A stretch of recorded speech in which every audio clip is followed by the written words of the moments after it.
Continue to talk along these lines and talk about the Declaration and the Constitution.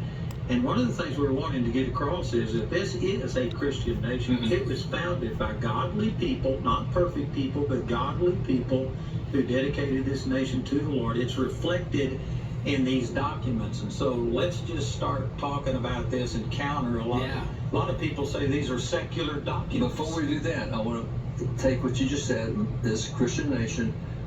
It's interesting, depends on how you define that, but I will say that's not just you saying that.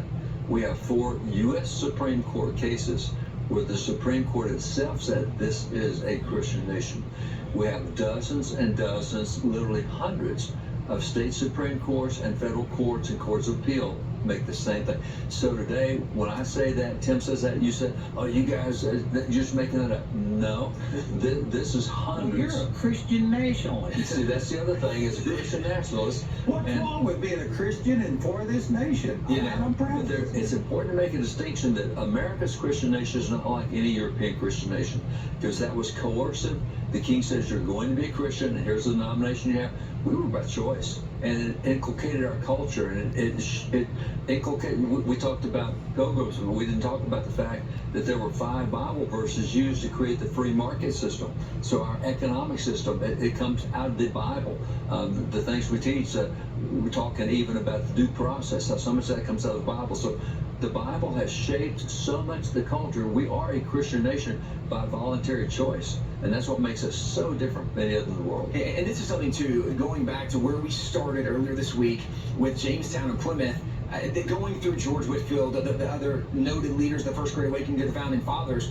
What is historically not really even challengeable is the Bible was the most influential document in our founding, from the very first colonies up to the Founding Fathers, which is kind of where we are now.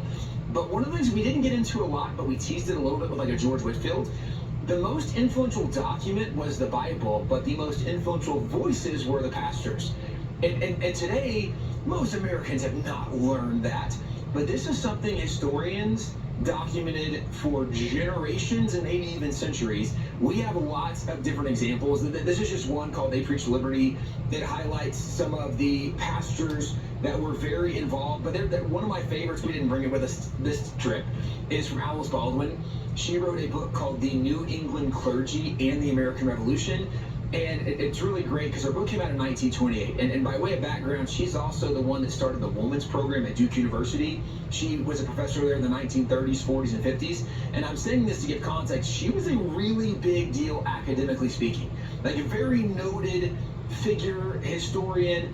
And in 1928, when she writes this book about the influence of pastors in early America, one of the things she starts off with is that we're in the progressive era now. The thing about her book is not just a conclusion. At the end of the conclusion, there's an appendix.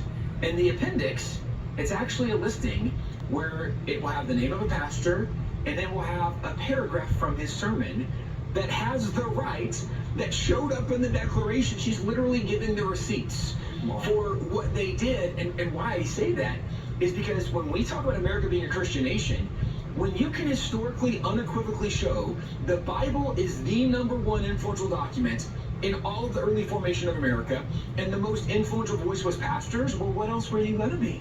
The Christian nation, it was founded by godly people. They weren't perfect people, but they were people who loved God, and they dedicated this nation to the Lord. And so we're trying to set straight some of the things. And so if you don't know about David and Tim Barton, they are the ones that have the Wall Builders Ministry. It's wallbuilders.com. You have a museum that we were talking just a minute ago that it's at a minimum of $5 million worth of original documents and things that they have. It's phenomenal. If I'm not mistaken, it's the largest privately owned amount of documents, original documents in the nation. Is that correct? From the founding era, it is, yes, sir. Yeah. There's other collectors that have larger collections, but not of founding fathers documents. Yeah. And so anyway, it's been wonderful what we're talking about. Let me just mention quickly that we have CDs and DVDs that are taken directly from our television program, and then we have a USB with both the audio and the video on there, and we'll be offering that at the end of the program. Also, if you go to wallbuilders.com, they got a lot of material. They got videos there, they got educational things there and just a lot of stuff. And I encourage you to please be a part of that and support what they're doing.